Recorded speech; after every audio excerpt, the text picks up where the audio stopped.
What's up, dudes and dudes here, and my name's Scyushi, and we're back again with some more Trove. Oh, finally! It's that time again. I know I've been a little bit behind on these, and I'm sorry about that, but we're going to be talking about the Vanguardian class tutorial. So this is going to be the definitive end game build for this character, okay? You know, we've got lots of videos that just talk about the class in general, and there is a possibility that I'll have like a beginner's guide for all of these characters for 2019 as well, but for right now, we're focusing on the end game. So Vanguard overall is going to end up being a great choice if you end up going for it, and also is easily available as long as you're pay to win, because you can actually buy the Sweet 16 pack for 20 bucks. Now, before we get talking about this, I just want to let you guys know that if you use the sign up link in the description, if you're new to Trove and you use that link, anything that you end up buying out of this cash shop, I'll end up making a cut, which is absolutely awesome. You know, GameAgo hooked me up with that. It doesn't increase the price of anything. It just literally helps pay my bills when all you guys are doing is just going to be buying things in the store that you would have otherwise done. So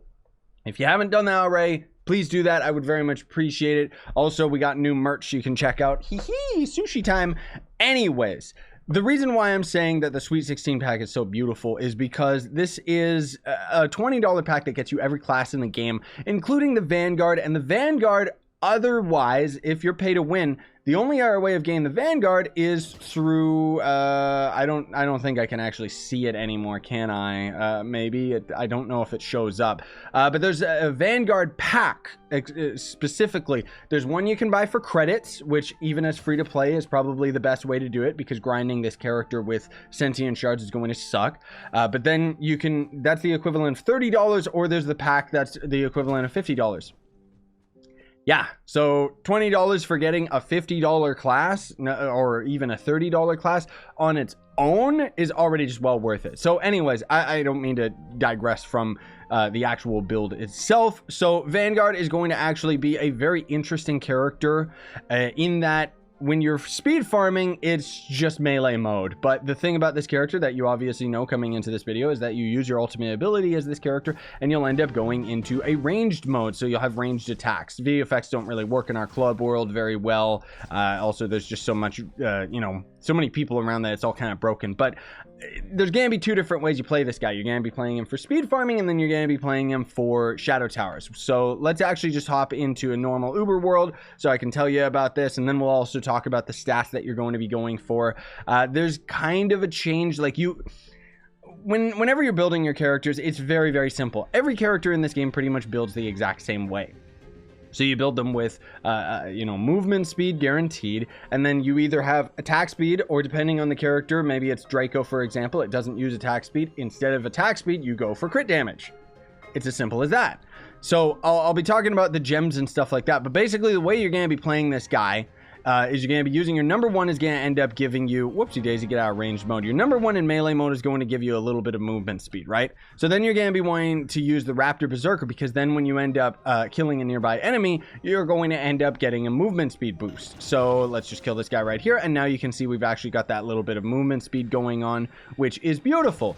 The other thing too is that with the Classroom ability on this character, every third hit when you're in melee mode is going to end up reducing the cooldowns of all of your attacks. This will more come into play when you're using shadow towers tactics and stuff like that, but for the most part, if you want to really hardcore meta it, you're going to be using your basic attack for the most part, just so that you can end up getting a cooldown on your number one, because you're trying to keep that at cooldown like at all times, right? And trying to have the most movement speed possible. And then as far as your damage output is concerned, you know, when you're in melee mode, it's just going to end up being your right click, which is just going to end up being kind of like a cone in front of you. It actually is coded as a melee attack, which means that it's not really going to be very buggy. Usually the hits are going to end up registering very, very well, because range attacks are kind of what's broken about this guy. Or about Trove in general, right? But this character is going to end up, he's not really going to keep up with the Neon Ninja as far as a speed farming character, but he's, you know, he gets the job done. And that's pretty much all there is to just the method of farming with this guy. You just go in and destroy everything, because this character is extremely powerful. I'm not even rocking like my ideal gear that gets me to 34k PR, or max PR, I should say, because, you know, I have some of my physical gems actually moved over to my Neon Ninja. Yeah. But we'll still talk about the, the best gem stats that you want to actually go for with this character. But first, let's talk about the gear. So as far as the gear is concerned, depending on where you are in this game, I'd always recommend that you go for Crystal 1, maybe Crystal 2. If you're planning on playing this game a lot, you go for Crystal 2. And don't even try to go for Crystal 3, because Crystal 2 you can get very easily, and upgrading it is even easier. And when you end up taking Crystal 3 into consideration, Crystal 3 just it's a chore, okay? You're going to be grinding. You'll either get it right away or it'll take like 5 years. The problem is that even once you end up getting Crystal 3, it's very, very expensive to level it up to maximum. So you're going to have to do like tons and tons of 5 stars and stuff. And the weird thing is that it's way more expensive than Crystal 2, almost double, if not more than double what it actually costs to level up a Crystal 2. Last I remember, leveling up a Crystal 2 is no problem. It's super duper easy, but compared to like all this other stuff, it's just ridiculous. So if you can, go for Crystal 2. Otherwise, for the stats, on your third stat or second stat, all Crystal Gear does is adds a light stat in between the second and first stat. So just pretend that the light stat doesn't exist. We're still going to refer to it as the second slot on your gear that can actually end up being re-rolled, because light can't actually end up being re-rolled. But for Vanguard, you're going to be going for movement speed on pretty much everything second stat, and then attack speed for your last stat. So I would recommend that you go for Magic Find if you can. Physical damage on the helmet. Physical damage is obviously going to be on the weapons, and you're just stuck with the max health on the hat.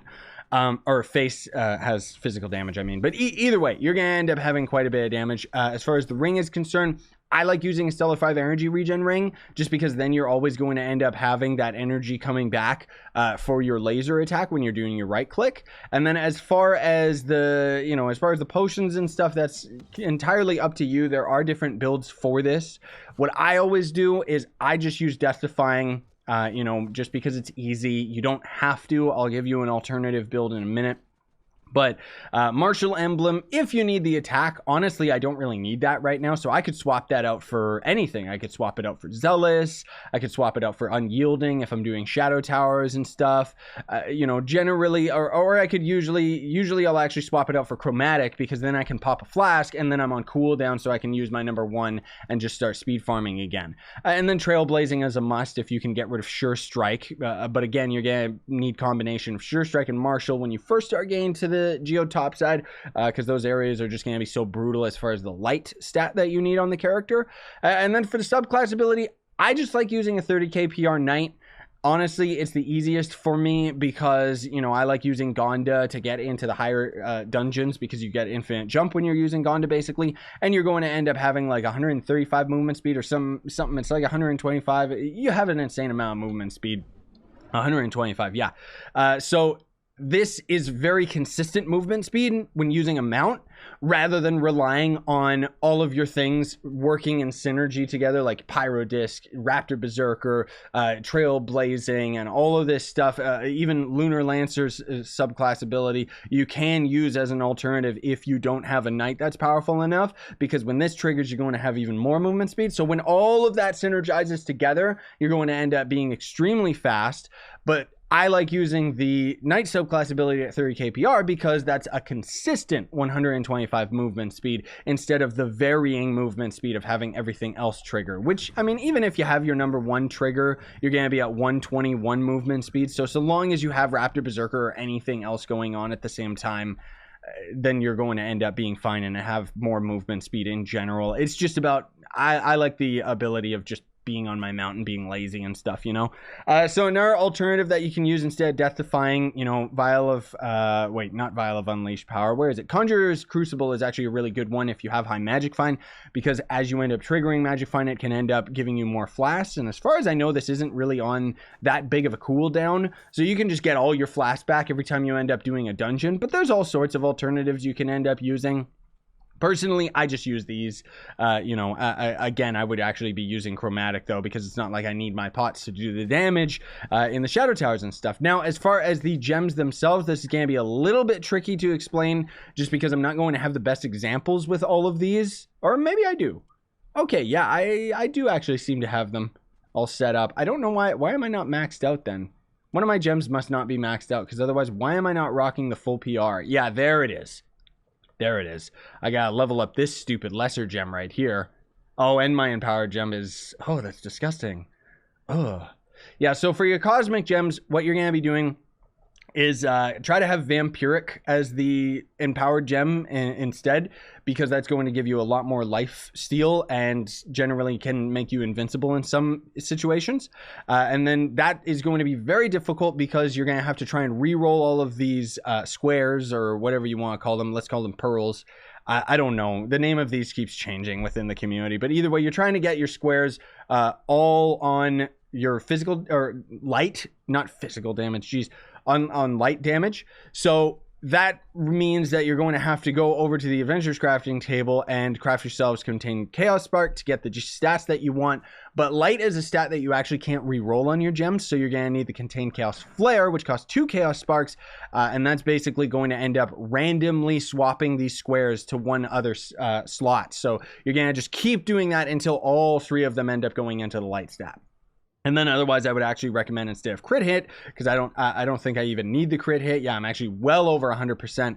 Instead of going for the crit hit, I would actually swap this out for physical damage and crit damage. That's pretty much rule of thumb. And you're going to do that for all of your cosmic gems. They're all just going to be the exact same. Now, as far as your empowered gems, all of these are going to end up being the same, which I've got perfect rolls right here. So it's going to be 2 squares in physical, 1 square crit damage, and no squares in crit hit. You're going to have that on all of these. And the only one that's actually a requirement, not only your class gem ability, obviously you have to have that because it gives you that cooldown when you're attacking enemies, but Pyro Disc is going to be one of the absolute, mandatory gems that you pretty much have to have on any character, honestly, because having more movement speed pretty much just makes any character more and more viable compared to others, in a combination with the damage output that they actually end up having, which Vanguard is very, very powerful. Now, as far as your lesser gems, you're going to have 3 of your lesser gems be the exact same. So that's 2 squares physical, 1 crit, and none into crit hit. 1 in crit damage, I mean, not just crit. And then the other 3 are going to actually be rolled the exact same as each other, but instead is going to be 2 squares in crit damage, 1 square into physical, and none into crit hit. And then anything extra that you have for crit hit, if you're over 100%, you just roll that into max health. There's not really any reason to roll it into anything else. And that pretty much ends up covering the gems. Now, as far as the Shadow Towers are concerned, let me actually hop into a different club world so I can end up opening up my own instance. And playing in Shadow Towers with this guy is going to be... It's weird because, I actually like it. It's very stimulating playing with this character, Vanguard, in Shadow Towers because you have to use all of your abilities to continuously have your damage output be as powerful as possible. Oh, I didn't even do my Shadow Towers this week. That's sad. I should do it in a stream. Because you're going to be swapping from melee mode to ranged mode back and forth, back and forth, back and forth, because you don't need to do that for normal Uber farming, just because with Uber farming, when you're in ranged mode, you don't have any movement speed abilities or anything like that. And unfortunately, the ranged mode, hit detection with ranged attacks kind of sucks. Your right click with this is going to be kind of a Hadouken explosive effect, so it's got a little bit more AoE. And basically, you're going to end up doing kind of the same thing that you would do in melee mode. But the defining difference is that what you're actually trying to do is get your ult on cooldown, and then you're going to use your number 1, which gives you more attack speed, use your ult to swap to melee mode, and then you're just going to punch, punch, punch, punch, punch, because then you're going to end up having over max amount of attack speed to end up having the max amount of damage possible. And then for so long as you end up keeping that damage output going and pretty much just using your energy on cooldown, you're going to end up being, Shadow Towers are going to end up being kind of a piece of cake. Your number 1 ability is also very useful because it actually pulls enemies in, and if you find that your damage output is not really ideal, again, just pop your lasers anytime that you can, swap, It's not as complex as it seems, but the point is that we're going to be using, what we're actually doing is we're going to use the attack speed buff in ranged mode so that we can end up, using our basic attack in ranged mode, and then by the time we have our ult cooldown, you should be able to cast your number 1 in ranged mode again just before you swap over into melee mode. I know that it sounds complicated. It's not as complex as it sounds. Basically, again, just to do it a little bit slower, you're gonna pop your number 1, use your basic attack so that you end up reducing your cooldown with your class gem ability, and then your ult and your number 1 should sync up at the cooldown limit so that you cast your number 1 again before you cast your ult. Then you go into melee mode and you've got that extra attack speed. And it's just a constant chain of spamming your abilities on cooldown basically, but trying to keep that attack speed in melee mode, which even in that regard, you know, I've got like full crystal 3 with all attack speed, so we're already sitting at 257% attack speed. It doesn't make that much of a difference to have that extra attack speed that goes to 300%, because while you can technically go over 300% as far as the visual value is concerned for attack speed, the attack speed itself is actually capped at 300%. So anything over 300% is just visuals. It doesn't actually end up making any difference towards the character, which, you know, incidentally is something very similar with how Ice Sage works, because it gives you like 1000% attack speed or something like that, but it's just vanity. There's not really any point for it.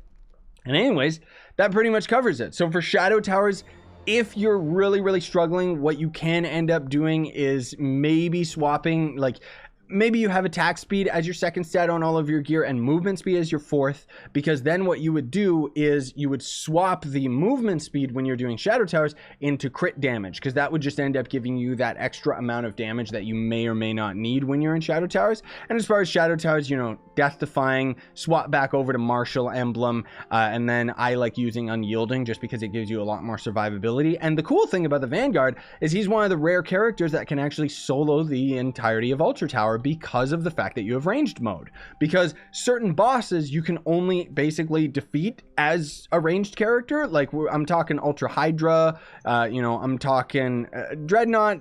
I don't know if you necessarily would solo it with this character, but it would be difficult. Daughter of the Moon you can solo because of ranged mode. You're not going to be very good and very fast at beating these Shadow Tower bosses. Obviously other characters are going to shine, you know, in Shadow Tower more so than the Vanguard, but Vanguard I would say is a very capable all-around character. He does Shadow Towers very well, not the best, but very well, and he does speed farming very well, even though again he's not the best. Still, it's an all-around very balanced character, and I think that a lot of it has to do with the fact that when they were you know, releasing this character and he was on the test server, thankfully the devs listened to a lot of player feedback, because we the players knew what we wanted in this character, where the developers were just, I mean, this character was a mess when it originally surfaced, you know, like very cool abilities, very cool way that this character ends up working.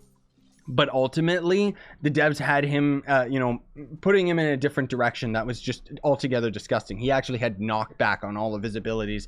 Sorry, the devs always called it knock up, because he would uppercut and the enemies would fly up in the air. And it was ridiculous, because they would fly up in the air, but they would also fly back against the wall. And it was just impossible to end up fighting Shadow Towers or dungeon bosses and stuff as the Vanguard in general. So anyways, it's nice that they ended up changing all that. Overall, I would say this is probably one of the best designed characters in the game, and I really hope that they end up adding more classes to this game, man. That's all that I want from Trove, is just more classes, maybe more biomes, but that's basically just more stuff to look at. I'd rather they actually finish developing U10 for all Uber worlds, because then we could just pick whatever biome we want, right? Anyways, thanks for watching, guys and gals. Very much appreciated. Don't forget to smash like, smash sub. Have yourselves a great day. Again, if you want to support the channel, you can check out the merch. You know, I'm trying to get a sushi sticker so I can put it on my hat, so I'm not just wearing a black hat and it looks absolutely plain and uggles. But either way, have yourselves a great day. Sign on, stay epic, everybody.